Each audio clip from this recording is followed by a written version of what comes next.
যে এরশাদ সাহেব উন্নয়নের ধারাটা রেখে গিয়েছিলেন, তারপর কিন্তু এটাকে কন্টিনিউ করেছে আওয়ামী লীগ। যেমন উপজেলা পদ্ধতি চালু করেছে, যে হাইওয়ে রাস্তাগুলো এরশাদ সাহেব প্ল্যান প্রোগ্রাম করেছিল, সেই হাইওয়ে রাস্তাগুলো আবার আওয়ামী লীগ কিন্তু চালু করেছে।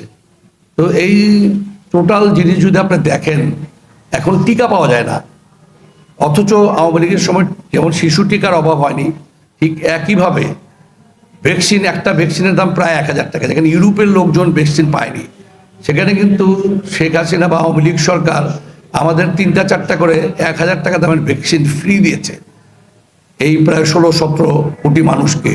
এটা তো অনেক বড় একটা সাফল্য। আপনি 7 লক্ষ মানুষকে বিনা টাকায় ওনারা ঘর বাড়ি দিয়েছে। ওখানে দুর্নীতি হয়েছে, সেটা ঠিক আছে, কিন্তু সাদ্দাম হোসেন গাদ্দাফির পর বাংলাদেশে একমাত্র আওয়ামী লীগ সরকার যারা নাকি এই কাজটা করেছে, ফ্রি জনগণকে ঘর বাড়ি দেওয়া। এরপর আপনি মেট্রো রেল, এই সরকার আমরা দেখতেছি না। আওয়ামী লীগের সময় যে নির্যাতন অত্যাচার হয়েছে, মব তো হয়নি, কিন্তু ওই জিনিস তো এখন হচ্ছে, দুর্নীতি হয়েছে। এই সরকার আরো বেশি দুর্নীতি করছে, আরো বেশি অত্যাচার নির্যাতন, বিরোধী দলকে দমন পীড়ন। এই যে কোর্টকে আওয়ামী লীগের সময় দেখা গেছে কুক্ষিগত করা হয়েছে।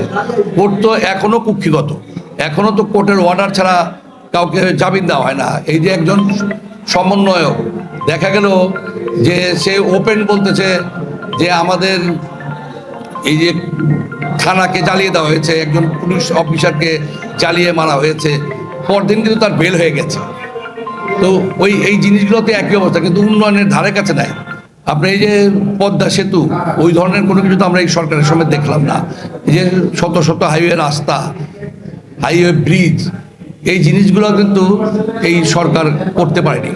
তো আওয়ামী লীগের যে উন্নয়নের অবস্থাটা, সেটা কিন্তু এই বর্তমান জনগণ কিন্তু মনে করতেছে যে আমরা আওয়ামী লীগকে সরিয়েছি। অত্যাচার, নির্যাতন, ভোটের অধিকার কেড়ে নেওয়া, নানান সমস্যা তাদের আছে, কিন্তু তার থেকে বেটার কিছু পাবো।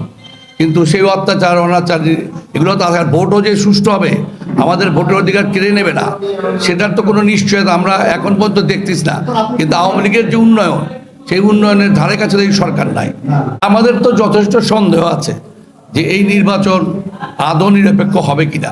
এখন এই মুহূর্ত পর্যন্ত তো জাতীয় পার্টি যাতে নির্বাচন করতে না পারে, আজকে দেখবেন পত্রপত্রিকা আসছে, একটা অংশ তারা চাইতেছে যে কোনোভাবে হোক জাতীয় পার্টিতে নির্বাচন না করতে পারে।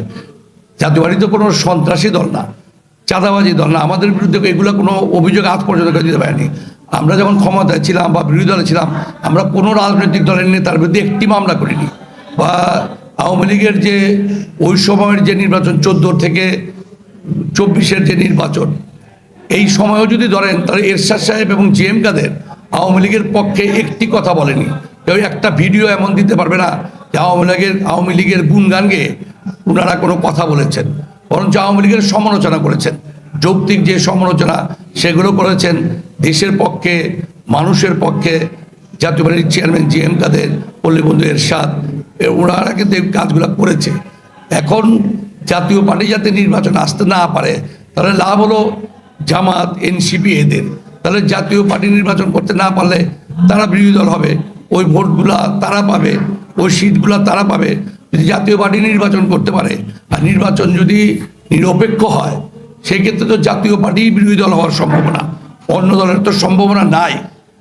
এমন একটা প্রেক্ষাপটে এখন যেহেতু জাতীয় পার্টি বিরোধী দল, আমরা আদৌ সামনের দিকে নির্বাচন করতে পারবো কিনা, বা নির্বাচন করতে গেলে আমরা মবের শিকার হই কিনা, আক্রমণের শিকার হই কিনা, আগুনের শিকার হই কিনা। আমাদের পার্টি অফিস 3-4 বার জ্বালিয়ে দেওয়া হয়েছে, আমাদের শত শত নেতাকর্মীর বিরুদ্ধে অনেক মামলা মোকদ্দমা, আমাদের নেতাকর্মীদেরকে জেলখানায় বন্দি করে রাখা হয়েছে, বেল দেয় না।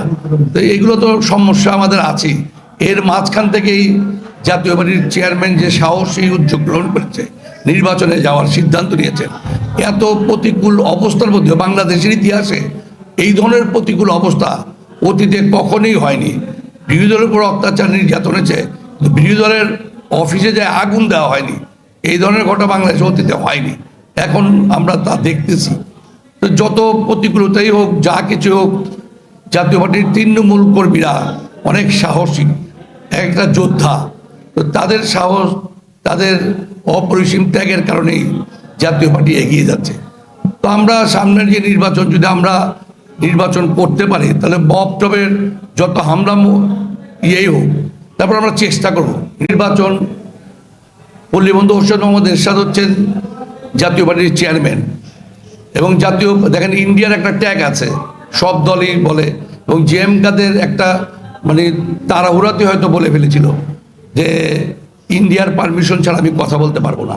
এখন দেখেন এই যে জামাতের আমিরের সাথে আলাপ হয়েছে, উনিও তো কথা বলতেছে না, বা তারেক জিয়ার সাথে ইন্ডিয়ার হাইকমিশনের আলাপ হয়েছে, উনিও তো কথা বলতেছে না। তো আপনি ইন্ডিয়ার যে ব্যাপার, এই ব্যাপারটা হচ্ছে যারাই বাংলাদেশের রাজনীতি করুক, যারা ক্ষমতায় যাবে বা দেশ পরিচালনা করবে, ইন্ডিয়ার সাথে আন্ডারস্ট্যান্ডিং না করে কেউ এই দেশ পরিচালনা করতে পারবে না।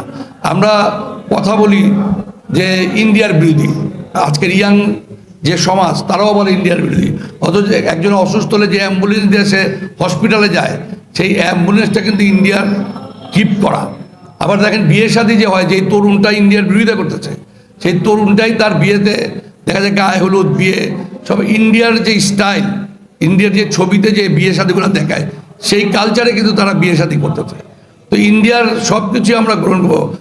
প্রিয় নায়ক সালমান খান, শাহরুখ খান, অমিতাভ, প্রিয় গায়িকা লতা মঙ্গেশকর, সব কিছু প্রিয় ইন্ডিয়ার।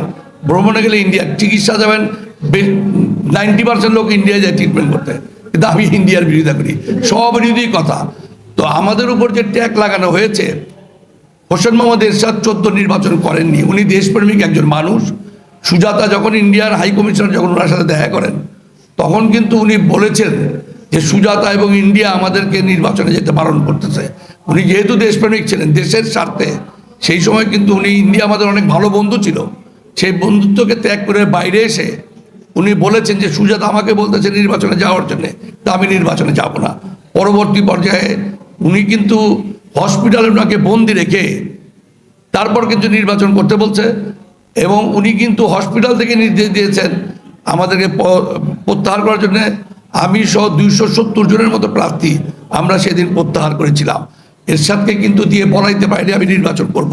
এই যে যারা 24-এর আন্দোলনের যোদ্ধা, যারা অরিজিনাল যোদ্ধা, তারা ওই দলে নাই, যারা আছে তারা সব সুবিধাভোগী, তারা সব ছাত্রলীগ করেছে, এবং তাদের যখন ডিবি ধরে নিয়ে গেছে সবাই আন্দোলন প্রত্যাহার করেছে। এরশাদ সাহেব তো সেই দিন নির্বাচনের কথা বলেনি যে আমি নির্বাচনে যাব। তো এরপর 14 নির্বাচনে কিন্তু এরশাদ সাহেব যায়নি। উনি 2-3 মাস পর বাধ্য হয়েই উনি শপথে, প্রথম 2-3 মাস উনি শপথই নেননি। উনি যদি চাইতেন সেই সময় 100-র উপরে সিট নিয়ে বিরোধী দল হতে পারতেন, অনেক মন্ত্রী উনি নিতে পারতেন, উনি কিন্তু নেননি। দলকে বাঁচাবার জন্যই পরবর্তী পর্যায়ে উনি শপথ নিয়েছেন।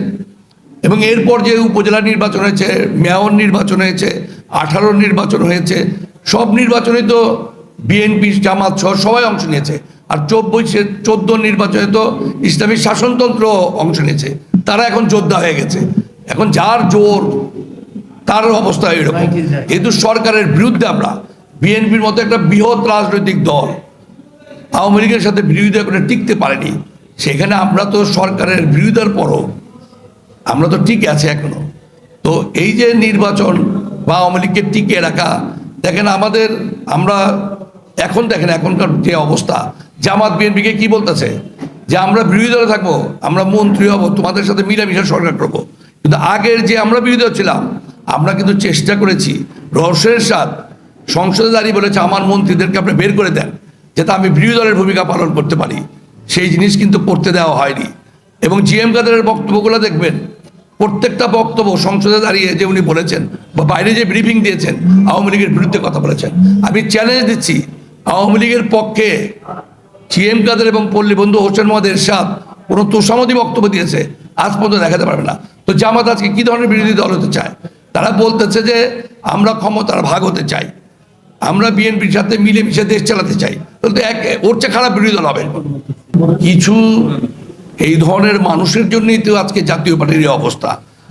এবং তারা তো সবাই চলে গেছে। তারা যদি এই ক্ষমতা লোভী না হতো, সব দলে ক্ষমতা লোভী লোক আছে, সব দলে ক্ষমতা লোভী লোক আছে না, বিএনপিতে আছে, আওয়ামী লীগে আছে, জামাতে, সব দলে আছে।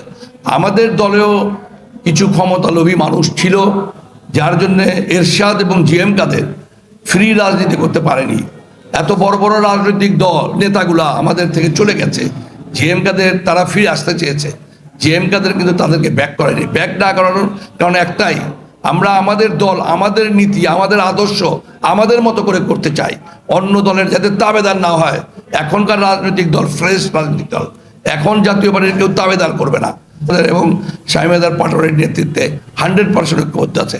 আমাদের এখানে এখন ওই ধরনের ক্ষমতা লোভী রাজনৈতিক নেতা নাই বলেই আজকে আমরা পার্টি অফিস উদ্ধার করেছি। এত হামলা মামলার পরও আমরা টিকে আছি। এই সব কিছু হচ্ছে ঐক্যবদ্ধ জাতীয় পার্টি, জিএম কাদেরের ডাইনামিক নেতৃত্ব, শামীম পাটোয়ারির সাহসী নেতৃত্ব, এগুলো আমাদেরকে ঐক্যবদ্ধ করেছে। এবং এই নির্বাচন যদি ভালো নির্বাচন হয়, তাহলে জাতীয় পার্টি যদি আওয়ামী লীগ ভোট দিতে নাও আসে, তারপরও 60-70টি বা 80টি সিট আমরা পাবো। আর যদি দেখা যায় নির্ধারিত হয়ে যায়, ব্যালট বাক্স আগেই ভরে যায়, সব কিছু ইয়ে হয়ে যায় যে বিএনপি এত, যে আবার আমাদের নির্বাচন করতে দিতে চায় না, তো আমরা নির্বাচন না করে তোমরা ভাগ করে নিয়ে নিলে হয়, দেশের এত টাকা অপচয়ের দরকার কি? এই ধরনের একটি পরিবেশে আমরা যদি ফ্রি ফেয়ার ভালো নির্বাচন হয়, তাহলে আমরা ভালো সিট পাবো।